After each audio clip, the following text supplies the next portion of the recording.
Hey there, everybody. Hope you're doing great. Just wanted to just do a quick vlog. First day here at the office. Had a great meet and greet with some of the people here, getting to know them, and then introduce myself. And ultimately, as I think about the introduction, you don't want it to turn to be all about you. You want to share a little bit about who you are, but ultimately, what is your value to them?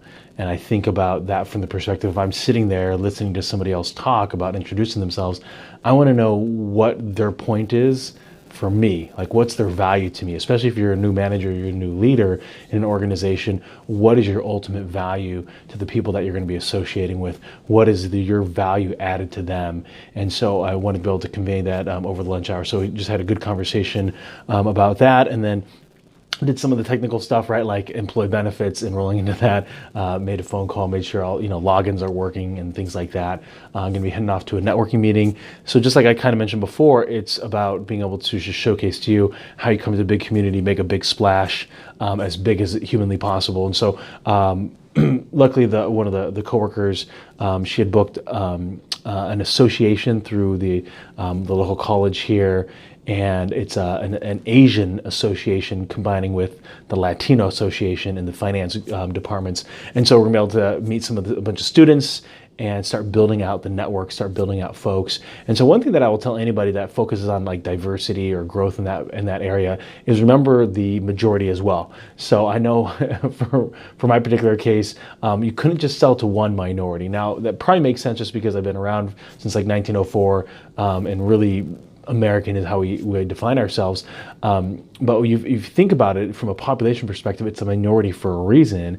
And so if you don't have the ability to sell to the majority, you're going to be missing out on that huge marketplace. And so you want to be able to make sure that you're hitting both. And the other thing that I think of whenever I join an association, because there are dollars involved, is what is my impact and how quickly can I get across? And so I want to be able to just be real effective in my day-to-day, in my engagements with people. And so if it's an association that doesn't get together a lot, I don't see a lot of value in adding dollars there. Just because you have my logo somewhere doesn't add any value to me. Even as a lot of times at career fairs, the struggle with career fairs is you're stuck in one spot.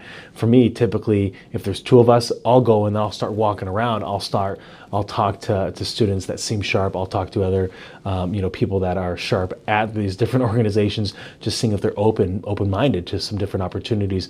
And again, you got to know yourself if that's comfortable for you. For not everybody, they enjoy that kind of extroverted role. Or for me, it just fits at home from where I'm at. The other thing is I want to be able to do is establish some systems, some processes in my day where I'm coming in, working with some of the people here in coaching, developing, and then making sure that I get on the phone, being able to set up appointments, set up meetings, because there is very much of getting out and meeting people and being proactive. I did reach out to a few associations, nonprofits. So for me, Junior Achievement, the Houston West Chamber, and what was the other one I left a voicemail for?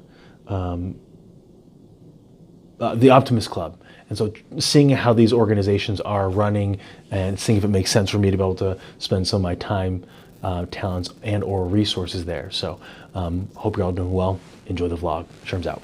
Great. Just finally packed up there, heading off to this networking meeting. So I thought I'd take you in here in the parking garage. Productive day. Got some good appointments set up, had some good conversations. We'll get some more meetings set up so that way we can continue to move the team forward. And that's how it gets done. Teamwork. Sherm's out. Woo! Hey there. All right. So I just wanted to quickly take off the old jacket. I like to take the jacket off when I'm out and about. So it's nice to be in the shade, though. I will say that. That way it's not too hot here.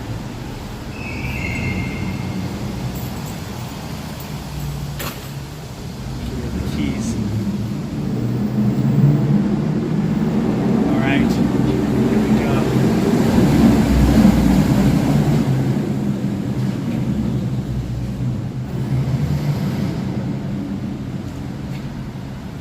Right.